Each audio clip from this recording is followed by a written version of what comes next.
There are lots of good reasons Jamaican police and soldiers should not be going on any plane or craft anytime soon to Haiti. On the other hand, there are compelling reasons they should. Good day.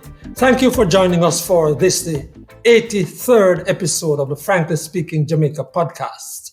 Desmond Richards says on the Office of the Director of Public Prosecutions, and Winnie Anderson Brown turns to independence. First, my commentary, frankly speaking. The government of Jamaica has pledged up to 200 security force members to go to Haiti, that is in the grip and control of vicious armed gangs and pervasive lawlessness and lack of government control. Frankly speaking, the main problem in Haiti is the violence and corruption. Same here in Jamaica, many would say. Only there it has reached a stage where the government itself, lacking legitimacy and collapsing, is unable to control the violence. Gangs now control nearly all of the capital, Port-au-Prince. The gang members, some of them united in a truce, rape, beat, steal and kill at will. So far this year, they have kidnapped more than 1,000 people for ransom, a growing enterprise there. And yet, the murder rate in Haiti is lower at 13 per 100,000 than it is in Jamaica at over 50 per 100,000. Look at it this way. The highest number of people murdered in Haiti was last year with slightly over 2,000. But their population at nearly 12 million is 4 times the size of Jamaica's, where we kill more than 1,000 every year. Frankly speaking, simply on the need to reduce violence, you'd think that the security force members in Jamaica would be more needed here in Jamaica than in Haiti. It's bad in these parts, Jamaica I mean. Just over the weekend, 3 people were shot dead and 6 wounded in an incident at a dance in one neighborhood in East Kingston. Now, there were several other murders, of course, but 2 mornings after that East Kingston event, a policeman was shot and killed and his gun stolen in a little district in Clarendon. Remember, we are not at war. Frankly speaking, I support the people of Haiti and I support a multinational force going there to help restore order, make their long-delayed elections possible, and set the basis for governmental services to resume and people to start living some sort of normal life. I just said long-delayed elections. See the irony? Ours, though at the local government level, has been more than long delayed. I am proud of the Kenyans for indicating that they will make available, at the urging of the United States, it must be said, 1,000 of their security forces for the mission to rescue Haiti. There are indeed many negatives to that mission. For example, there are already concerns that the Kenyan police who killed 30 Kenyan people in food riots last month are involved in many extrajudicial killings and could therefore export that right away. With all the years of suffering, the Haitian people are divided about whether they need foreigners, black or not, to help lend a hand. The government of Haiti called for multinational forces from as far back as last year when the gangs took greater control. That call has been supported by the head of the United Nations. Since the assassination nearly 2 years ago of elected President Jovenel Moïse, there has been nothing in the intervening months to suggest that things will get better or the Haitian people will be empowered. For me, the most significant question about our mission to Haiti is, what exactly is the aim or goal? Is it quantifiable? Who or what is the fight against, and what will constitute successful completion of the mission? I don't buy the racist line that says Haiti is doomed to descend into a quagmire of violence, corruption, hopelessness, and poverty, and should be left alone. Yes, we are poor and violent ourselves, but one is never too poor to show kindness and to offer help and support. So there are other questions too. Under whose control will our soldiers or police be? Since this is not a typical UN peacekeeping force, how many of the 200 will be soldiers and how many police? Under what conditions will they operate and be allowed to fire on or engage civilians who are the gang members? It's very important to me whether the Jamaican people will be told step by step in regular briefings, even on social media, what is happening with our security forces in Haiti. How many have been killed or wounded? How many have been involved in firing incidents that are questionable? And so on. I am willing to give my support, but I want more details. I'm still waiting to hear from the opposition. But I know this decision to send Jamaicans to fight in Haiti is likely to divide this country even further.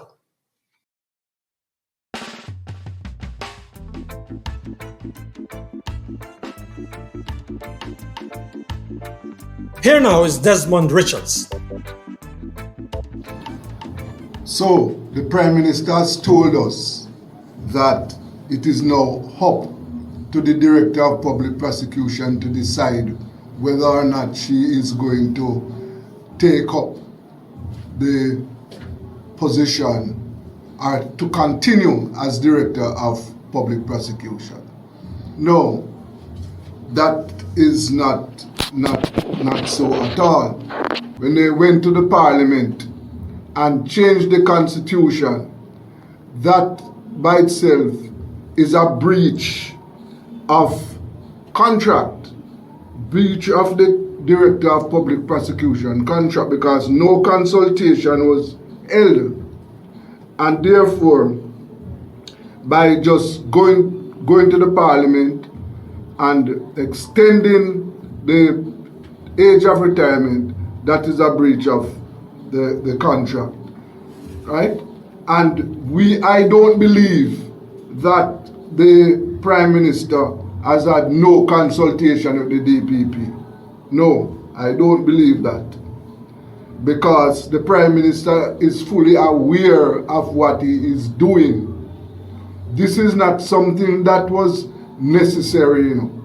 It only became necessary because the Prime Minister wants the incumbent DPP to continue in her office, to continue as DPP. Now, as the director, the Deputy Director of Public Prosecution pointed out, that the viability and growth of the Office of the Director of Public Prosecutions is at risk right now, right? Because the Director has not proven herself to be an effective leader at all. She has not motivated, inspired the growth of our juniors. At the moment, there are over 50 DPP, 50 lawyers in the DPP office. And most of these lawyers are inexperienced. Senior leadership, senior counsels at the DPP continue to leave the office. And the DPP has not done much to keep and retain those senior counsels who are required to prosecute in Jamaica, and in a time when the requirements for DPP prosecutors very high. Now, what the Prime Minister is trying to do is to distance himself from the decision which he took, he and his cabinet, and members of the JLP took in Parliament. No, that won't work. We want clear answers as to what is going to happen in September. Is the current DPP, is she going to continue? And if so, what will happen? What is going to happen at her office?